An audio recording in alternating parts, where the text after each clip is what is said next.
L'objectif avec ce lancement de Money Talk, c'est de pouvoir inspirer des gens, peut-être des gens qui veulent se lancer, qui n'osaient pas. C'est important de voir des choses positives, de voir des parcours inspirants de nos invités. Pour moi, comment je vois l'entrepreneuriat, pour moi, c'est se faire plaisir. C'est lancer quelque chose pour se faire kiffer, aller à l'aventure et réaliser ses rêves. Il faut être créatif. Il ne faut pas avoir peur de se dire, comme dans la vie, j'ai une idée qui me passe par la tête, je la mets en œuvre, je vais jusqu'à l'exécution. Peut-être que c'est une bonne idée marketing qui va fonctionner, peut-être qu'il ne va pas fonctionner. Comment toi tu gères tes campagnes marketing chez Invest? Tu me demandes ma secret sauce, Elias, c'est de ça qu'on parle.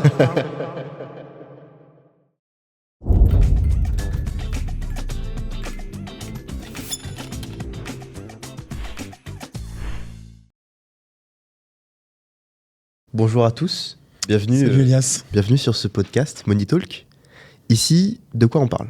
On parle de business, de mindset, de motivation et de sujets inspirants concernant l'entrepreneuriat. Ce qu'on veut avec ce podcast, c'est d'inspirer les gens au quotidien. C'est de leur apporter de la force, de la motivation et des idées business. Nous, ce qu'on veut faire, c'est être avec toi, Manuel. Merci beaucoup. Et Michael également, qui est ton associé. Ouais. Alors, est-ce que déjà tu peux commencer par te présenter, Manuel? Avec plaisir. Donc, je m'appelle Manuel Ravier.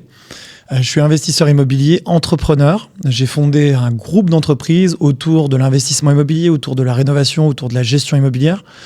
On a également des sites dans le web pur, donc pure player, en marketplace. Et donc, moi, je suis passionné d'investissement, d'entrepreneuriat et un amoureux de la vie, je pense. Et l'objectif avec ce lancement de Money Talk, c'est de pouvoir inspirer des gens, peut-être qui veulent être en reconversion, peut-être des gens qui veulent se lancer, qui n'osaient pas. Et quand je parle de lancement, je parle beaucoup plus largement que simplement l'investissement immobilier, puisque vous le savez, c'est ma passion. Mais au-delà, je pense que c'est important de voir des choses positives, de voir des parcours inspirants de nos invités, nos futurs invités, et d'être en mesure de se dire, si eux l'ont fait, peut-être que ça me donne des idées, que je vais pouvoir me lancer et demain avoir le même parcours. À chaque fois, durant ces podcasts, on sera avec des invités. Ouais, alors, c'est l'idée. Qui seront ces invités? Alors, ces invités, ça dépendra bien évidemment des invités qui nous regardent ou des candidats invités qui nous regardent. Vous pourrez nous en soumettre à travers le compte Instagram, à travers le compte YouTube, des noms d'invités que vous souhaiteriez voir sur le podcast. Mais notre idée aujourd'hui avec Elias et avec Michael, puisqu'on va animer tous les trois ce podcast, c'est d'avoir des invités qui sont déjà, encore une fois, comme je l'ai dit, inspirants. Et inspirants au sens large. Ça peut être des gens qui sont entrepreneurs et qui ont eu des parcours plus ou moins à succès. Donc, quand je dis plus ou moins à succès, c'est qu'on va aussi s'intéresser à des gens qui peut-être ont eu des parcours chaotiques parce qu'on va apprendre de leurs erreurs, on va apprendre des leçons que la vie nous enseigne, que ce soit les leçons que moi j'ai appris, que toi tu as appris Elias, que Michael a appris, que nos invités ont appris. Et l'idée c'est ça, c'est d'avoir des gens qui vont pouvoir, en tout cas, parler avec leur cœur et parler de leur expérience de manière, encore une fois, être inspirant. Donc, je l'ai dit, entrepreneurs, investisseurs. Ça peut être également des salariés qui ont eu des beaux parcours. Ça peut être des gens qui travaillent dans des organisations non lucratives. Ça peut être des gens qui se sont lancés sur des projets personnels qui sont inspirants. Voilà, donc on est vraiment sur quelque chose de large et on a des invités qui sont déjà validés dans différents domaines. On a des influenceurs qui vont venir nous parler du business de l'influence. Moi, c'est quelque chose qui m'intéresse beaucoup. Donc des purs influenceurs voyage mode qui vont pouvoir partager autour de leur passion et de leur activité. Je sais que c'est un sujet qui intéresse. On va avoir des investisseurs immobiliers, on va avoir des gens qui sont partis vivre à l'étranger, qui vont nous parler justement de comment ça s'est passé. Voilà, donc c'est un podcast qui va être le plus large possible de manière à, encore une fois, t'intéresser. Toi qui nous regardes, toi qui vas nous donner de la force, qui va partager ce podcast, et puis d'interagir avec toi et t'apporter des choses intéressantes, je l'espère, dans tous les prochains épisodes du podcast. Et je l'espère aussi.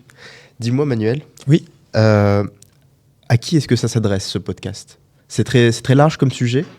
Est-ce qu'il y a un public cible pour ce podcast?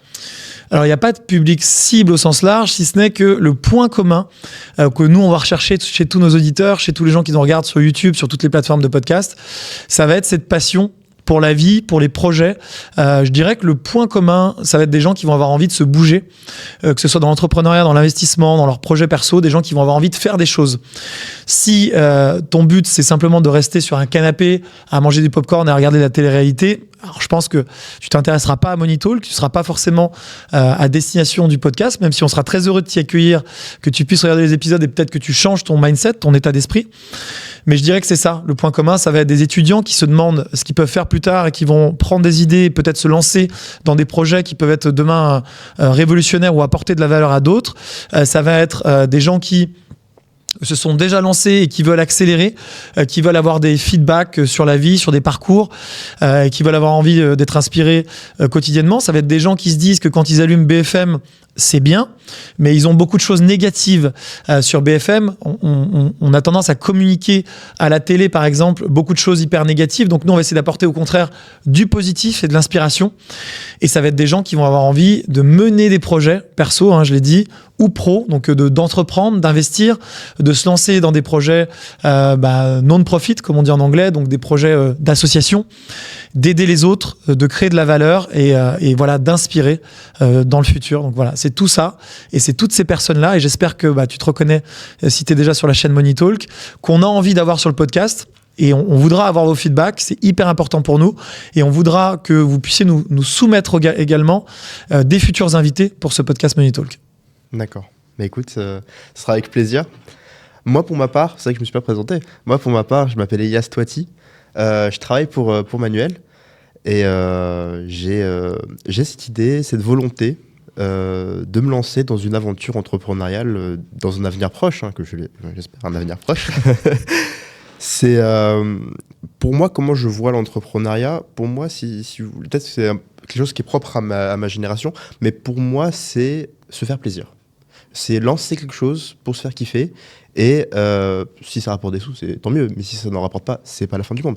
Mais c'est vraiment se faire kiffer et aller à l'aventure et réaliser ses rêves. Dans cette optique-là, toi, quelle est ta vision d'entrepreneuriat ? Comment tu la sens ? Est-ce que c'est le même rêve que moi ou c'est pas du tout la même chose ? Je pense que tu as assez bien résumé la façon dont on vit l'entrepreneuriat avec Mickaël, mon associé. L'idée, c'est que l'entrepreneuriat, pour que ça marche, il faut de la passion. On en parlera sur le podcast puisque ça c'est un vrai sujet. On pourra interroger nos invités sur le sujet de l'argent, parce que dans Money Talk, il y a Money, on va quand même aussi parler sans langue de bois d'argent sur le podcast.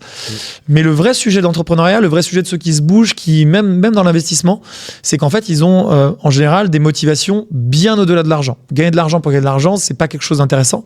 Moi par exemple, mes motivations, ça a toujours été de me dire je vais pouvoir partager des choses avec ma famille, mettre ma famille à l'abri. Il y avait un besoin de sécurité plus que d'argent, ou en tout cas de sécurité, et donc l'argent était un moyen et donc aussi un moteur.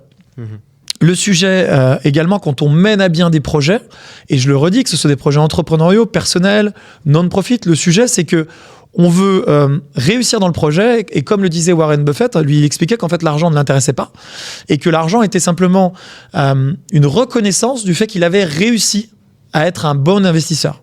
C'était finalement la sanction positive ou négative parce que les chiffres augmentaient sur son compte, quelque chose qui pouvait lui permettre de mesurer sa réussite dans ses décisions d'investissement et dans sa passion pour l'investissement. Ouais. Et ça, c'est quelque chose qu'on partage.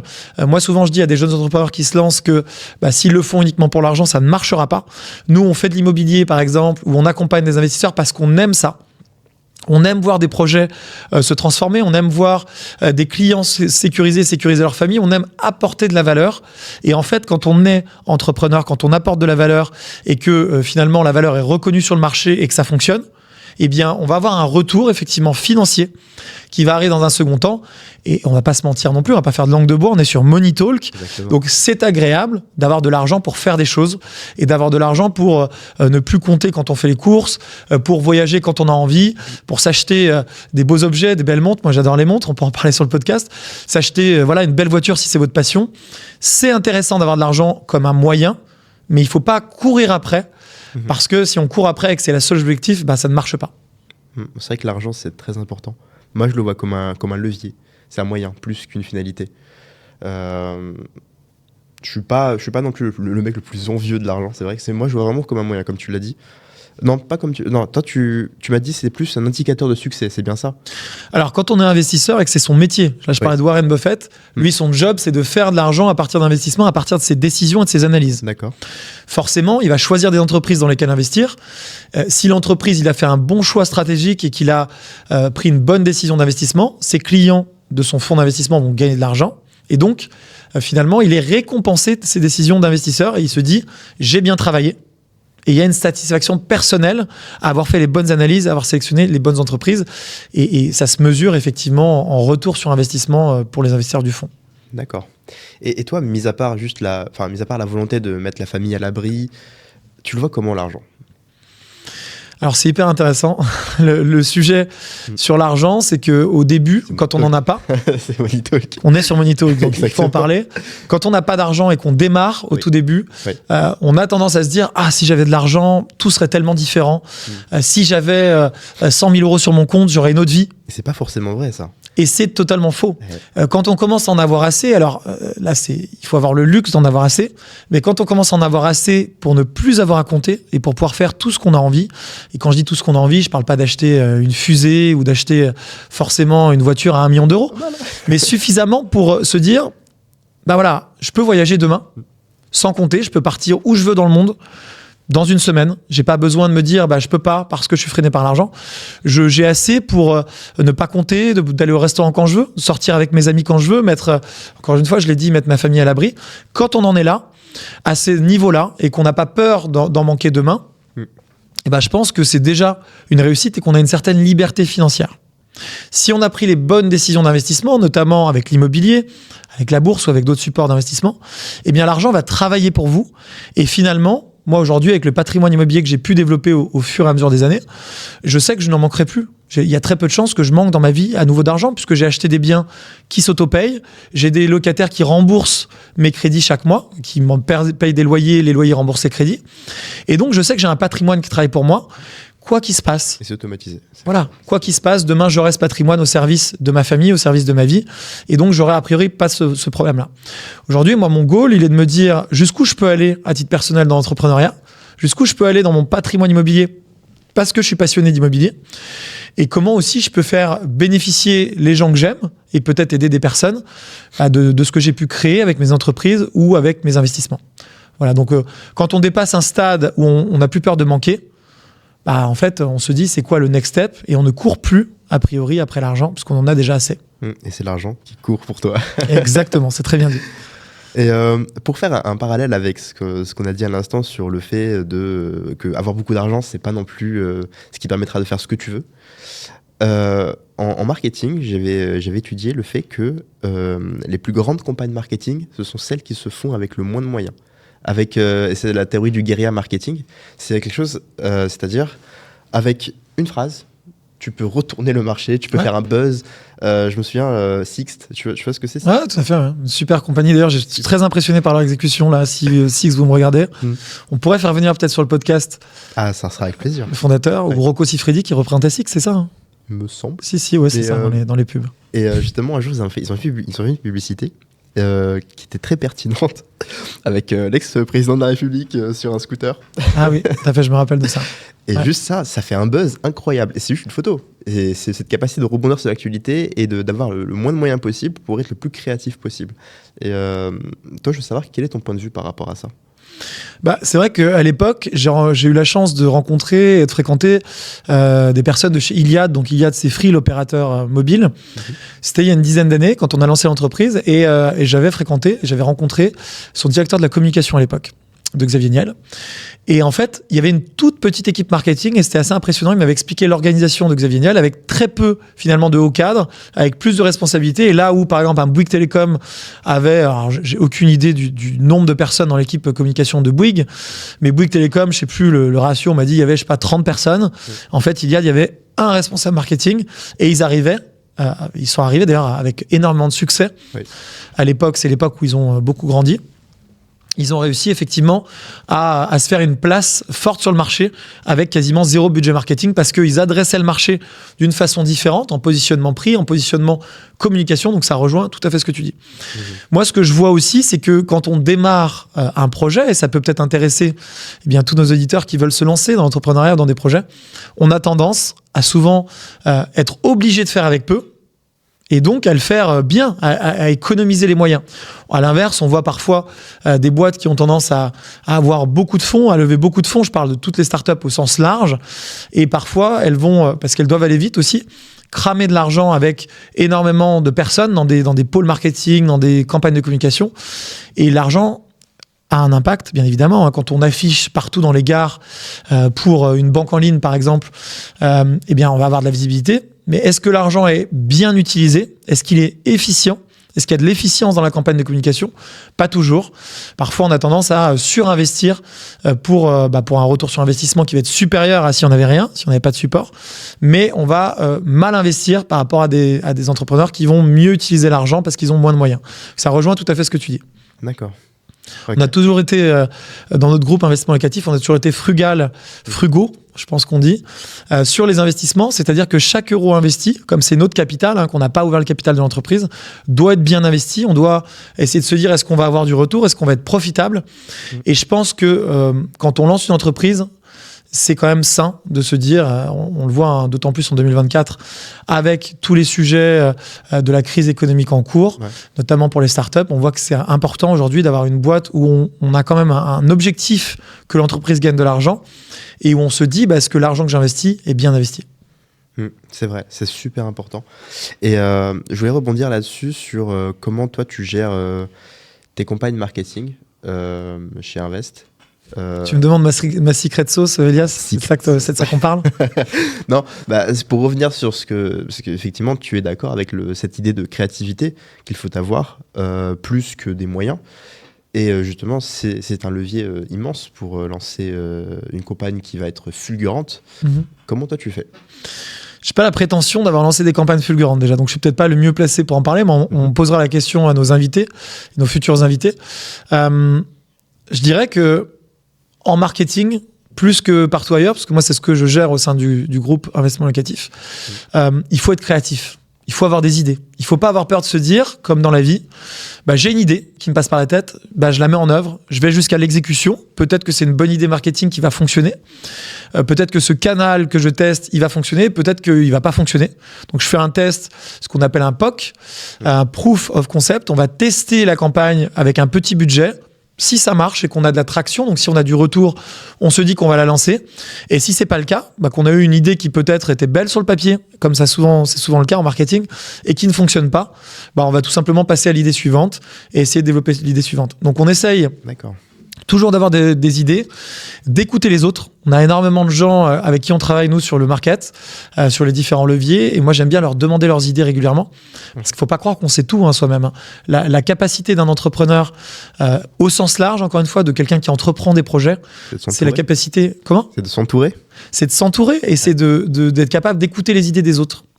Là, je vais donner un petit tips pour tous les gens qui veulent se lancer aujourd'hui dans l'entrepreneuriat. Une erreur très fréquente sur les gens qui ont un projet, c'est qu'ils ne veulent pas en parler.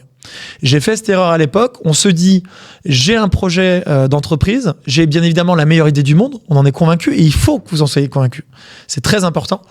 Et on se dit, je vais surtout pas parler de mon idée parce qu'on va me la piquer. Et moi, le nombre de fois où j'ai entendu des jeunes entrepreneurs me dire ça, j'ai une idée incroyable, je peux pas t'en parler pour l'instant parce que c'est confidentiel, tu comprends. Comme si moi, qui aujourd'hui a un groupe immobilier à gérer, à développer, j'allais tout arrêter et me lancer dans une idée farfelue ou pas d'ailleurs, mais je le dis pas d'une manière négative. Un peu mal placé. Voilà, se dire il va peut-être tout arrêter et puis jeter sa boîte à la poubelle et se lancer. Il attendait que ça, mon idée incroyable pour se lancer sur ce nouveau concept révolutionnaire. Alors que le nombre de gens qui passent à l'action, qui passent le cap de vouloir entreprendre, il est tellement faible que finalement le fait de se faire voler son idée pour un projet comme ça, c'est rare quoi. Ça va plus loin que ça en fait. C'est que les gens ne vont pas vous voler votre idée, ils vont vous challenger votre idée. Ils vont vous aider à la mûrir. Exactement. Et c'est hyper important. C'est un conseil qu'on m'a donné à l'époque quand je me suis lancé, que j'osais pas parler de mon concept, parce que j'étais exactement comme ça. Comme tous les gens qui se lancent. On m'a dit, Emmanuel, arrête de croire qu'on va te la voler. prends au contraire le risque, challenge ton idée. C'est comme ça que ton idée va mûrir et que tu vas pouvoir la développer. Et c'est comme ça qu'on a du feedback, qu'on se remet en question. Il faut que il faut que tu sois capable de te remettre en question sur tes idées et il faut que tu puisses avancer avec les retours des autres. D'accord, ok. Peut-être une petite dernière question pour conclure cette introduction. Aujourd'hui, en France, on vit une période de crise assez marquante. L'inflation bat des records. C'est terrible, c'est terrible. Ouais. Comment toi, en tant qu'entrepreneur, est-ce que tu vois cette période de crise ? Alors bon, c'est une période de crise, on a deux façons de l'aborder, soit la façon perdante, entre guillemets, soit la façon gagnante. Donc je donne aucune leçon, je sais que c'est très compliqué pour beaucoup de gens, quand on a du mal à boucler les fins de mois, quand on a une famille à nourrir, quand on travaille dur et que tous les prix à la consommation augmentent, je suis pas du tout déconnecté de la réalité, je sais d'où je viens, on pourra en reparler dans le podcast, moi je viens de la classe moyenne et je suis... qui tend à disparaître aujourd'hui d'ailleurs. Qui tend peut-être à disparaître, c'est un sujet et j'ai beaucoup d'empathie. Donc cette souffrance aujourd'hui des Français ou d'autres pays dans le monde qui subissent l'inflation de plein fouet, qui voient leur pouvoir d'achat se réduire comme peau de chagrin et qui galèrent pour finir les fins de mois, elle me touche. Maintenant qu'on a dit ça, si je m'adresse à des gens qui veulent entreprendre, qui veulent investir, qui veulent faire des choses peut-être aujourd'hui, eh bien il faut que vous vous disiez, dans toute crise, il y a des opportunités. Et de toute façon, on n'a pas le choix. Souvent, on me dit, Emmanuel, mais qu'est-ce que vous allez faire ? Les taux montent sur l'immobilier, c'est compliqué dans l'immobilier, qu'est-ce que tu vas faire ? On n'a pas le choix. Je dis souvent, on n'a pas le choix que de se remettre en question, travailler dur, essayer de trouver des solutions pour rebondir. Donc, ce que je disais juste avant, c'est soit on se laisse abattre, soit on se dit, je dois trouver des solutions, je n'ai pas le choix. On garde la tête froide et on avance. Et pour avancer, on va mettre en place des actions qu'on ne faisait pas avant. On va tester des choses, on va avoir des idées, on va s'écouter, on va les tester et on va passer à l'action, tout simplement. Et donc, cette inflation, aujourd'hui, elle est très importante. On voit qu'on a des entreprises qui sont en difficulté et beaucoup dans le secteur de l'immobilier, on ne va pas se mentir. Nous, par exemple, chez Investissement Locatif, on a repris des entreprises, on étudie des dossiers. On a déjà repris 2 entreprises et on étudie des dossiers pour d'autres reprises en cours. Ça sera public peut-être au moment où le podcast sort ou pas, mais on étudie des entreprises qui n'ont peut-être pas été aussi bien gérées que la nôtre. On a ce luxe, entre guillemets, encore une fois, on ne fanfaronne pas, on sait rester humble, on a une entreprise qui est bien gérée, qui va de l'avant, on a des clients qui nous font confiance et donc on a le luxe aujourd'hui de se dire sur le marché, on consolide ce marché en reprenant des marques et en reprenant des entreprises. Et si vous êtes dans un secteur où c'est compliqué, vous allez peut-être en tant que salarié vous dire je vais changer d'entreprise, je vais peut-être me mettre un coup de pied aux fesses pour postuler dans des entreprises en meilleure santé. Peut-être en faisant un gap de salaire, d'ailleurs en ayant une augmentation, peut-être plus de responsabilités. Il faut que vous le voyez comme une opportunité. Vous ne seriez peut-être pas passé à l'action. Là, il faut peut-être passer à l'action avant que l'entreprise dans laquelle vous travaillez soit trop en difficulté. Vous allez peut-être lancer une entreprise, vous dire aujourd'hui, avec les statuts d'auto-entrepreneur, j'ai une opportunité simple pour lancer un projet en plus de mon travail au début. Et dès que le projet a une traction, dès que ça marche, dès que j'ai des clients, peut-être quitter votre emploi, ça sera naturellement en bénéficiant des régimes français de la rupture conventionnelle pour avoir un chômage pendant que vous montez votre boîte. Voilà. Ça, c'est une opportunité en France. Peut-être en tant qu'investisseur, vous dire, et là on revient à l'immobilier, il y a des biens immobiliers qui sont décotés. Je vais mandater Investissement Locatif ou je vais tout seul chercher une bonne affaire. Moi, j'ai investi en pleine crise dans l'immobilier. On me disait, mais t'es fou, les taux sont élevés. J'ai acheté à des prix hyper décotés. On pourra en reparler dans le podcast. Avec des taux élevés que je vais renégocier dans le futur. On pourra parler de stratégie immobilière dans le podcast. Donc, il y a des opportunités. Les opportunités sont là. Elles sont là et il faut savoir les saisir. Et c'est ce qu'on veut vous apprendre à faire avec Money Talk. C'est développer un état d'esprit, en anglais on dit mindset, d'entrepreneur opportuniste, dans le bon sens du terme.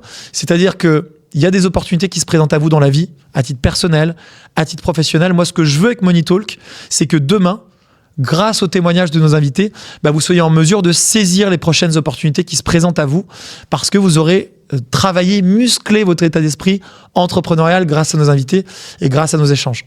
Et oui, c'est pour ça que Money Talk existe. C'est pour, dans ces temps par exemple, dans ces temps de crise, c'est d'inspirer des gens à passer le pas, à devenir finalement des entrepreneurs à succès. Et ça, c'est vraiment un truc qu'on vous souhaite. C'est d'entreprendre, de lancer des projets. Et on est là pour ça. Tu vois, peut-être pour finir, on avait lancé, on n'est pas nouveau sur YouTube, on avait lancé avec mon associé Michael Zonta une chaîne YouTube qui s'appelle Investissement Locatif où on ne parle que d'immobilier et qu'on continue de développer d'ailleurs. Cette chaîne, elle a cumulé plus de 15 millions de vues. Elle a plus de 66 000, je crois, abonnés, quelque chose comme ça à date, avec des gens qui nous ont remerciés parce que grâce au conseil immobilier, ils sont passés à l'action, parfois par eux-mêmes, parfois avec nous, et ils ont pu développer un patrimoine au service de leur vie. Donc on a la chaîne Investissement Locatif qu'on va continuer à développer, et on va vous apporter toujours plus de valeur pour que vous puissiez investir dans l'immobilier, et on a la chaîne Money Talk, beaucoup plus large, pour vous apporter de la motivation, de l'état d'esprit entrepreneurial, de la bonne humeur aussi, c'est vraiment ce qu'on veut, de manière à ce que, comme on l'a fait sur Investissement Locatif, la chaîne YouTube, eh bien vous puissiez passer plus à l'action dans votre vie, dans vos projets et avoir de la réussite. Et si vous venez nous voir demain et que vous nous dites Manuel, Elias, Michael, grâce à la chaîne Money Talk, j'ai appris des choses et je me suis lancé, ça m'a un petit peu aidé. Si on vous a même un tout petit peu aidé grâce à Money Talk, c'est ça notre satisfaction. On sera heureux de l'avoir fait et on sera heureux pour vous. Et peut-être le petit mot de la fin, Manuel. Moi, j'ai hâte. T'as hâte de lancer Money Talk? J'ai hâte. On a hâte. N'hésitez pas déjà à commencer à nous soumettre des noms d'invités. Ouais. On vous révélera très bientôt quels sont les premiers invités qui vont arriver dans la chaîne.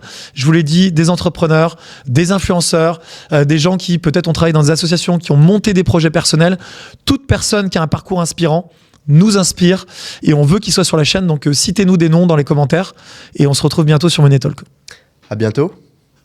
À bientôt, Elias.